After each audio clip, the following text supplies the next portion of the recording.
الحكايه تبدا من روسيا، وبنشوف شويه مجرمين على حبه سفاحين على كام عسكري امن مركزي، وعلشان هم عيال خطره بينقلوهم في سجن مشدد. ونشوف عيل يبان عليه طري اسمه كريفن، والسجن تريفور بتاع جاتا بيكون معاه في الزنزانه، وبيكون مش بيحب حد معاه في الزنزانه ولا بيحب نفسه. وكريفن بيقول له ما تقلقش، هم 3 ايام بس وهمشي. وبينزل علشان يلعب حديد، ويجي 2 من العيال المنفخه يقولوا لكريفن ان دي منطقه خاصه ومش مسموح ان حد يتمرن معاهم، ويفضلوا يستقلوا بيه ويتنمروا عليه. وبيقل منه قدام المجرمين، فبيقول لهم ان ده مش اسلوب اجرام. لما بيحاولوا يضربوه كريفن بيحطهم على الحديد ويتمرن بيهم. زعيم العصابه لما يشوفه يقول الله الله الله الله، مين الواد الاسد ده؟ زعيم العصابه يجيبه ويقول له انت مين يا اسد؟ كريفن يقول له انا الصياد. والزعيم بيقول له البوري عامل كام النهارده؟ كريفن يقول له انا مش صياد سمك، انا بصطاد مجرمين. وزعيم العصابه ما بيلحقش يستوعب الكلمه، وكريفن بينقض عليهم وبيضرب كل اللي حواليه وبيخلص عليه. وبيبان ان الواد كريفن ده عنده قدرات خارقه وشويه كرامات، وبيمشي على الحيط وبيتشقلب وبيعمل بهلوانات،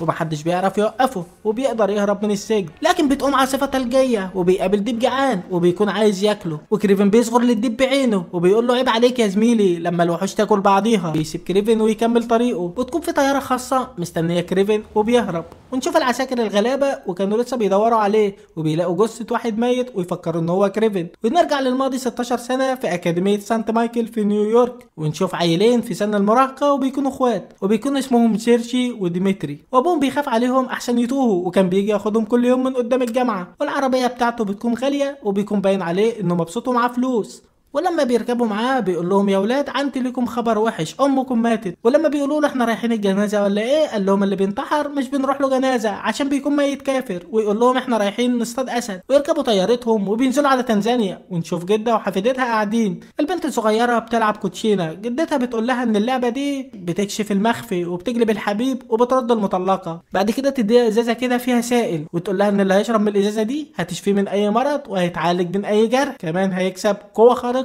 والبنت بتاخد منها الازازه وبتحتفظ بيها. ونشوف نيكولاي وسيرجي وديمتري في رحله الصيد. بيكون واضح على نيكولاي انه بيحب سيرجي اكتر من ديمتري، لان ام ديمتري كانت زي مرات الاسد كده، ونيكولاي كان جاي غلطه في ليله حمراء. وسيرجي وديمتري بيروحوا في طريق تاني وبيدوروا على الاسد، وفعلا بيلاقوه. سيرجي بيرفع السلاح علشان يصطاد الاسد، وبيكون ديمتري وراه، لكن يبان عليه انه مش عايز يقتله. نيكولاس يشوف اللي بيحصل من بعيد وبيضرب الاسد بالنار. الاسد بيهج وقتها وبيهجم على سيرجي، وبياخد سيرجي وبيمشي، وبيقرر انه ما ياكلوش ويسيبه يهرب. لكن سيرجي بيكون مليان جروح وكان هيموت. والبنت الصغيره بتظهر وبتطلع السائل اللي معاها اللي بيشفى اي جرح وبتشربه منه. وابوه يوصل ويشوفه وبياخده المستشفى، وفي المستشفى قلبه بيقف وخلاص بيكون مات. لكن المصري بيشتغل معاه وبيرجع يعيش تاني، وبيكون دم الاسد اختلط مع دمه، وبيكون واضح انه اكتسب صفات الاسد. وانا من هنا بحمد ربنا ان اللي عضه اسد مش مراته. والاب بيسال سيرجيو وبيقول له انت ليه ما قتلتش الاسد لما كان قدامك؟ وبياخد سيرجيو وبيوريه راس الاسد، وبيكون هو اصطادها. وسيرجي بيتضايق وبيقول لابوه كان المفروض انت اللي تموت مش امي. وبيطلع اوضته وبيقرر انه لازم يهرب ويعيش حياته الخاصه بيه، وبيخرج من الشباك علشان ما حدش يشوفه، لكن رجله بتفلت وبيقع. وهنا بيبان القوه الخارقه في اللحظه الفارقه، وجسمه بيلف في الهواء وبينزل زي القطط، وما بيحصلوش اي حاجه، وبيكون بقى ب7 ارواح، وبيطلع على روسيا وبيعيش حياته. وبيفضل عايش في غابات روسيا زي عيشه الاسود، ويشوف مجموعه من المعيز لكنه بيسيبهم وبيطارد غزاله، وبيعمل زي الاسود لكنه بيفشل، فيرجع تاني لمكان المعيز ويقول لنفسه اهي اي حاجه تسد الجوع. لكنه لما بيروح المكان بيلاقي الصيادين قتلوا كل المعيز علشان بس ياخدوا قرونها. سيرجي بيتضايق وبيخلص عليهم. وبنرجع تاني مع كريفن، وبيكون هو سيرجي يا صديقي، وبيكون عنده مهمه جديده، وبيروح يخلص على شويه صيادين غير شرعيين كانوا بيقتلوا الحيوانات علشان ياخدوا قرونها.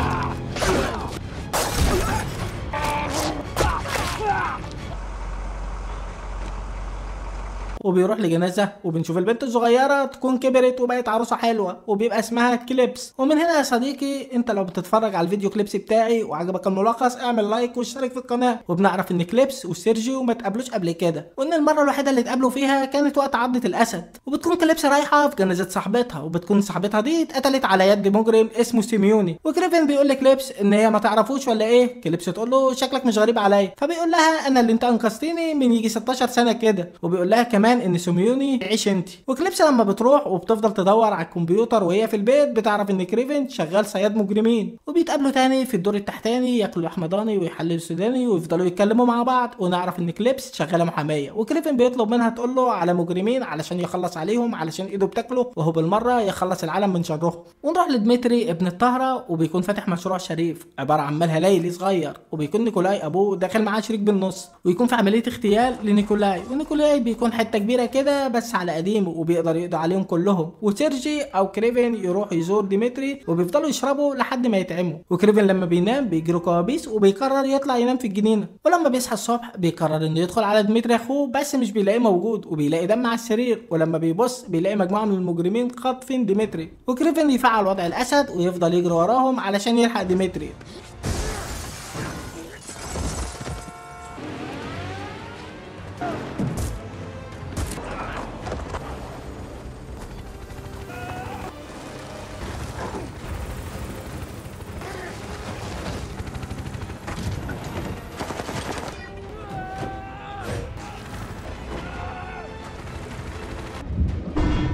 لكنهم بيقدروا يهربوا. كريفن بعدها يروح لكليبس علشان تعرفهم له ويروح يقعد مع ابوه علشان يعرف منه حاجه توصله لاخوه، فبيقول له ان اللي خاطفينه دول طلبوا منه 20 مليون فديه وبعتين جواب في صباع من صوابع ديمتري. كريفن بيقول لابوه ان هو معاه وممكن يدفع له عادي. نيكولاي بيقول له ان الموضوع ده مش مساله فلوس وان الموضوع كبير واكبر من كده، وانت لو وافقت على كده يبقوا يقدروا يعلموا علينا ويكسروا عينينا. كريفن مش بيكون عاجبه الكلام وبيسيب ابوه ويمشي، واكليبس بتتصل بيه وبتقول له انها عرفت اسم زعيم العصابه وبيكون اسمه عمر ومستخبي عند سلمى في تركيا، لكن المعلومات دي بتكون مضلله يا صديقي، واللي وصل لهم كده بيكون بيضللهم او بيكون عنده عداوه مع تامر حسني او عاملين كمين لكريفن. كريفن بيروح تركيا فعلا وبيضرب كل افراد العصابه.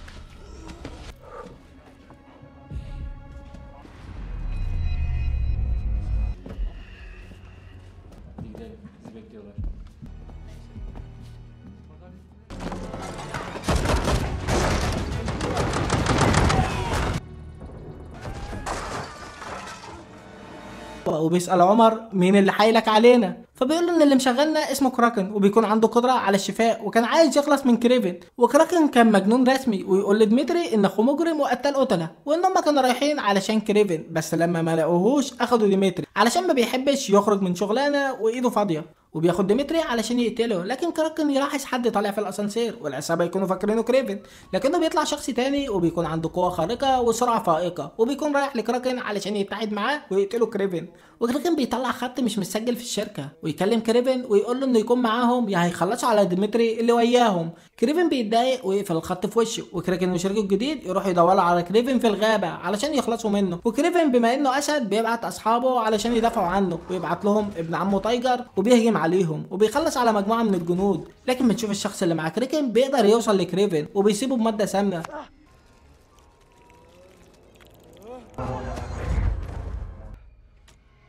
Spinal cord. You'll begin.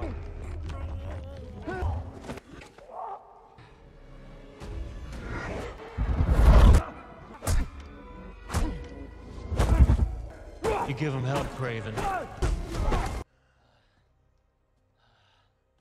وكان هيخلص عليه وتظهر كليبس وتضربه بسهم وتقدر تقتله. بعدها بتروح لكريفن وبتطلع باقي المصل وبتشربه له، وكريفن بيرجع للحياه من تاني، ولما بيفوق بيروح للعصابه. وقتها كراكن تبان قوته الخارقه ونظرته المارقه وبيتحول لوحيد القرن. شكله كده يا صديقي اتنطح وهو صغير من وحيد قرن وشرب المصل، وبتقوم خناقه شرسه ما بينهم وضرب وتكسير ورفع وتدمير.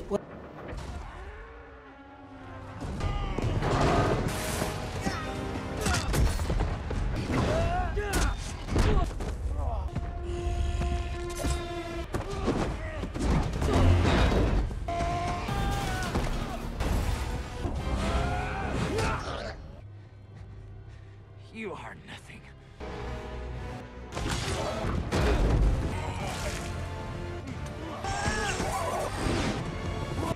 الاسد يقدر يفوز على الخرتيت، وزي ما حكيت لكم حكايه الفيل هحكي لكم حكايه الدرفيل، وكريفن يقدر يكسب ويرجع اخوه بسلام. بعدها كريفن بيروح لابوه وبيقول له ان هو عارف ان هو اللي قال لكريكن مين هو الصياد اصلا، لكن ابوه يقول له ان هو عمل كده عشان يوقعهم في بعض ويخلص منهم هما الاثنين. كريفن وقتها بيقول له برافو عليك، خدعتني وانا عمري ما انخدعت، وجرحتني وانا عمري ما انجرحت، وبيمشي وبيسيبه. ونيكولاي بيحاول يضربه بالنار، وكريفن بيكون مفضي المسدس من الطلقات. بعدها كريفن بيحل عليه دب من اصحابه وبيقطعوا حتت، وبيتضح ان هم كلهم اسره واطيه يا صديقي. بعدها يروح يقعد مع ديمتري ويقول له ان ابوه مات وانه يقدر دلوقتي يعيش حياه بحريه. ديمتري بيقول له ان هو عمل على نفسه تجارب كتير واكتسب قوه يقدر يحول نفسه لاي شخص تاني، وقال له انه لازم يكمل مسيره ابوه في الاجرام، وبيقول له ان هو سايب له حاجه في البيت. ولما بيروح البيت بيلاقي لبس مصنوع من جلد الاسد، وبيكون ده زي الرسم لكريفن. وبكده بتخلص حكايه الاسد كريفن، وبتبتدي حكايه رجل خارق جديد، وبينتهي الفيلم. يلا اشترك يا صديقي واستنى حكايه جديده سريعه هتكون اسرع من مو صلاح على فيلم في السريع. سلام.